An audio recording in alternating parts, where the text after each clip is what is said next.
No dia 2 de outubro de 1992, ocorreu o massacre de Carandiru. E o que isso tem a ver com a minha aula? Bom, fica aí até o final que eu vou explicar hoje no meu resumo sobre a lei de tortura. Vamos lá, pessoal. A lei de tortura, ela surge em 1997 após uma influência externa, né, das organizações internacionais voltadas aos direitos humanos, justamente por conta dos acontecimentos do massacre de Carandiru. O Brasil não tratava o crime de tortura como um crime autônomo. Ele surge, a lei surge após esse fato que aconteceu, e porque antes a tortura ela era tratada como um crime comum, homicídio, lesão corporal, ameaça. E aí o Brasil, em 1997, ele cria a Lei 9.455, que visa e transforma a tortura num crime autônomo. A tortura no Brasil, ela tem embasamento constitucional no artigo 5º, inciso 3º, e também no artigo 5º também, né, inciso 43, naquela parte que vai falar sobre os crimes que são inafiançáveis e insuscetíveis de graça e anistia. E aí eu já adianto que de indulto também. Por quê? A tortura ela é um crime equiparado a hediondo. Tá? Isso é muito importante porque essa diferença sempre cai. A tortura é hedionda? Não, mas ela é equiparada. Por quê? A procedibilidade é a mesma dos crimes hediondos. Eu falei no vídeo referente aos crimes hediondos que nos crimes hediondos a definição é legal. Só é crime hediondo aquilo que está na lei. A tortura ela é equiparada, ela não se encontra no rol de crimes hediondos, lá do artigo 1º da lei de crimes hediondos, tá? Deixar isso bem claro. Então, a primeira parte aqui que é muito importante saber é que a tortura é equiparada a hediondo e, de fato, ela não é um crime hediondo, é equiparado, é semelhante. Será o mesmo tratamento da lei de crimes hediondos, mas é equiparado pela própria redação constitucional, tá bom? Tá. Quem que pode praticar a tortura? Qualquer pessoa. É um crime comum, ela pode ser praticada por qualquer pessoa, com exceção da tortura castigo. Essa aí exige uma especificidade de quem é o agressor. Tá? Na hora que eu tratar sobre as modalidades de tortura, eu vou explicar isso melhor. Mas, em regra, o sujeito ativo a tortura é um crime comum.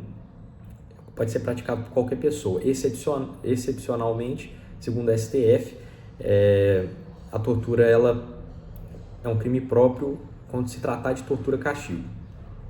Exige dolo específico. Isso também é importante para quando a gente for tratar das modalidades de tortura, saber que a tortura exige dolo específico. Dolo específico é a finalidade de causar sofrimento físico ou mental à vítima.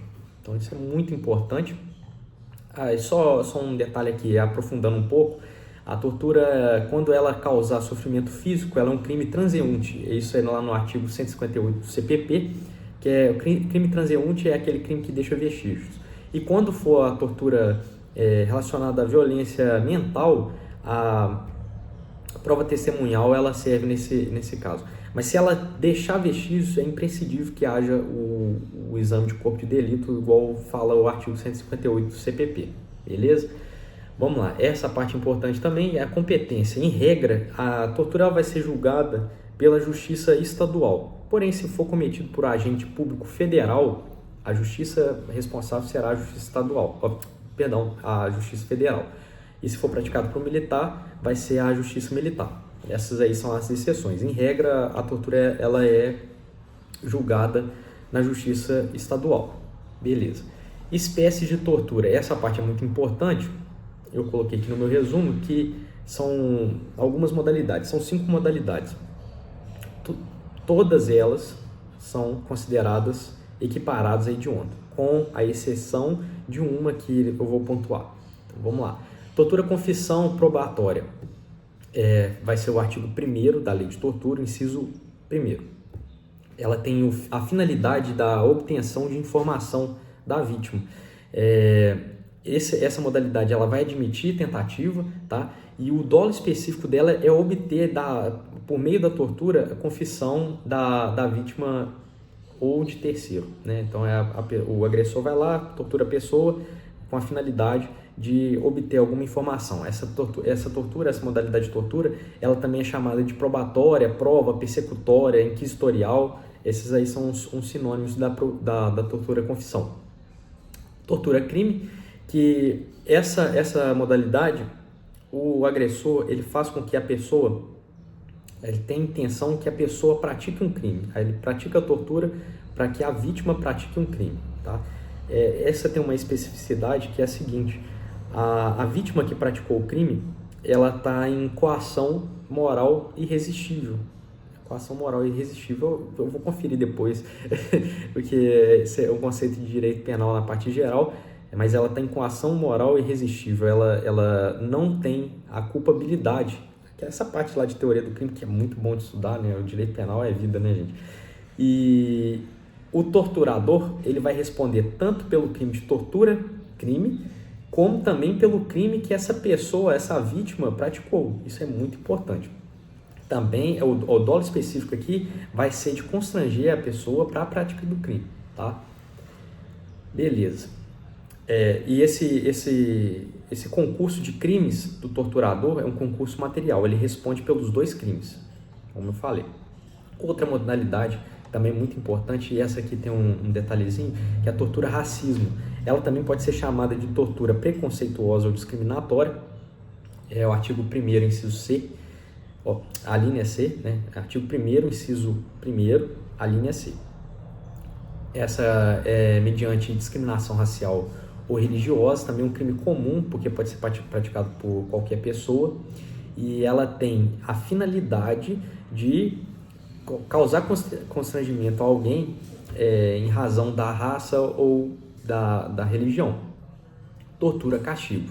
Aí, essa aqui eu acredito que seja a mais detalhada, que é o artigo 1º, inciso 2º. Nessa aqui, tem uma palavra ali muito importante, que é causar sofrimento intenso à vítima, tá? O agente, ele tá... Eu falei que a tortura ela é de crime comum, certo? Mas nessa modalidade, uma tortura-castigo, ela é um crime próprio. Por quê? Submeter alguém sob sua guarda, poder ou autoridade. Tá vendo? É uma pessoa, exige, a vítima ali, ela tem que estar num caráter de submissão. Por exemplo, o policial penal que tortura o preso. O preso ali, ele está na situação de vulnerabilidade, segundo a lei, né? Então, ele exige intenso sofrimento físico ou mental. Essa parte é muito importante. E ela tem a finalidade de dar um castigo pessoal ali para o preso. O preso saiu do procedimento, senta o cacete nele, o policial penal vai responder por tortura nessa modalidade que tortura castigo, tá? Só que isso só acontece em Nárnia. Resultado naturalístico de causar intenso sofrimento com forma de castigo ou medida preventiva, tá bom? Tem aqui uma parte, ela vai diferenciar tortura-castigo de maus tratos. Tortura-castigo, o dolo é causar o sofrimento intenso, tá? Então, os maus tratos, ele está já voltado na parte de corrigir, disciplinar, tá? E na parte da tortura, é causar sofrimento à vítima. Essa é a diferença. E tem a forma equiparada. A forma equiparada é uma forma similar, que está no artigo 1º, parágrafo 1º. Vai ser nessa modalidade aí também. Na mesma pena, incorre quem submete pessoa presa ou sujeita a medida de segurança a sofrimento físico ou mental. Essa aqui já não vai exigir o dolo específico, tá? Porque o ato que vai ser praticado, ele não é previsto em lei, o cara improvisa ali a punição, né? Então é fora da medida legal. E esse aqui, eu falei que os crimes de tortura, eles são equiparados a hediondos. Porém, a exceção da tortura omissão, por óbvio, aqui, pelo que eu estou falando, a tortura omissão é o único crime que é omissivo. A pena dele, ela é bem menor, é uma pena de detenção, e a tortura omissão acontece quando uma pessoa está sendo torturada e ali a pessoa presencia tá? No caso, o agente da tortura ou omissão, ele presencia uma tortura, porém ele não denuncia, ele não age para que... ele não age para combater essa tortura que está acontecendo. Praticamente é isso, tá? Ele tem o dever de evitar que isso aconteça, mas ele não faz, ele se omite, ele fica inerte ali, ele não faz nada. Essa não é equiparada a crime hediondo, como eu já falei. Isso é muito importante saber. Tortura tem a forma qualificada. Então vão ter duas qualificadoras da tortura. Quando causar lesão corporal gravíssima, que aí vai ter uma pena de 4 a 10 anos de reclusão. E na forma qualificada do parágrafo 3º, as duas estão no parágrafo 3º, tá? Elas estão ali juntas, mas a diferença vai ser na pena e também no resultado. A forma equiparada de lesão corporal gravíssima é de 4 a 10 anos e quando resultar a morte, e a pena vai ser de reclusão de 8 a 16 anos. Aí, um outro detalhe. A tortura, quando ela causar morte, ela vai ser um crime pré-ter-doloso. O que é um pré-ter-dolo? Pré-ter-doloso. O crime, ele tem o início dele, o dolo do agente é causar tortura, torturar a vítima. Ele vai lá, ele quer torturar, ele quer causar intenso sofrimento, e aí a vítima acaba morrendo. A intenção do agente não é de matar a vítima. O resultado que ele teve da morte é um resultado culposo. Ele não teve a intenção de matar. Porém, antes de chegar no resultado morte, a intenção dele era de torturar. Então essa primeira parte, vamos colocar assim, ela é dolosa. E a segunda parte, com o resultado naturalístico da morte, é culposa. Então o crime de tortura com resultado morte é um crime pré-ter-doloso. Vai diferenciar do artigo 121, homicídio, parágrafo 2º, agora o inciso eu não lembro, que é o homicídio qualificado pela tortura. O homicídio qualificado pela tortura, ele tem a característica objetiva de usar a tortura, o meio cruel ali, como a forma de morte. Então ele é qualificado pelo meio que o agente usa. A finalidade dele não é só simplesmente torturar, ele quer matar a pessoa. Por isso que a pena da tortura com o resultado morte, ela é bem menor em relação ao homicídio qualificado pela tortura, né? Tá bom, vamos lá. Aumento de pena do crime de tortura. A pena vai aumentar de 1/6 a 1/3 se o crime é cometido por agente público. Isso é importante. Agente público é um caso de aumento de pena. Ou quando for contra criança, gestante, portador de deficiência, adolescente maior de 60 anos, idoso, ou mediante sequestro. Tá? Todos esses aí são casos de aumento de pena. E por fim não, mas assim, eu acho que essa parte aqui também é muito importante, que eu vejo muito em questão. Você jogar no aplicativo de questão, com certeza, se fizer uma bateria aí, vai ter algumas várias questões dessas, relacionadas aos efeitos extrapenais do crime de tortura. Quando a pessoa ela é condenada, se for um agente público, né, ele vai estar incidindo ainda no aumento de pena e ainda tem os efeitos extrapenais. Ele vai perder a função, o cargo, né, se ele for agente público, vai ter interdição para o exercício, ele não vai poder voltar a ser agente público pelo dobro do prazo da pena. Então o cara ele é agente público, vou falar do policial penal de novo, que isso acontece só em área. Ele tortura o preso, ele foi condenado, e aí, beleza, transitou em julgado, ele foi condenado a pena de 8 anos, por exemplo.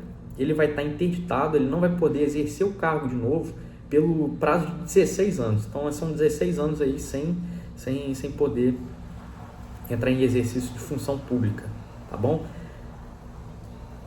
Mais um detalhe, só para finalizar, que eu vou falar aqui da extraterritorialidade incondicionada. Isso é um detalhe do direito penal. Na lei de tortura, os crimes relacionados à tortura, a extraterritorialidade ela é incondicionada, vai independer de condição. Henrique, o que é isso? Extraterritorialidade é quando a lei penal brasileira ela alcança além do critério territorial. Na parte geral de direito penal, inciso 6º ou 7º, tá falando sobre territorialidade, que é um dos princípios do direito penal, né? A extraterritorialidade é quando há aplicação da lei penal brasileira em estado estrangeiro. Então, se a tortura for praticada quando a vítima for brasileira, tá? Ou se o agente estiver sob jurisdição brasileira, aplica-se a lei do Brasil, tá bom? Só mais um detalhe que eu vi aqui agora, que para não deixar batido, eu tô acompanhando meu resumo, tá, gente? Agora eu tô high-tech, que eu fiz o resumo pelo Word, ó, tô só evoluindo, viu? Entendimento majoritário dos tribunais superiores é que a imposição de regime inicial fechado é inconstitucional, tá? Então, essa imposição de regime inicial fechado é tanto na lei de crimes hediondos quanto na lei de tortura também. E aí o STF e o STJ eles já falaram que não, negativo, o regime não pode ser inicialmente fechado obrigatoriamente, tá bom? Então é isso aí, galera. Eu acho que deu para resumir bem. Qualquer dúvida pode mandar aí, pode mandar lá no meu privado, no Instagram. Eu vou deixar o link aqui embaixo do vídeo da lei de crimes hediondos, que é importante, que eu fiz algumas citações. E não deixe de curtir o vídeo aí, se inscreva no meu canal, compartilha com aquele amigo que está precisando de uns bizu aí da lei de tortura. Leia a lei, é muito importante a leitura da lei seca. Valeu, galera!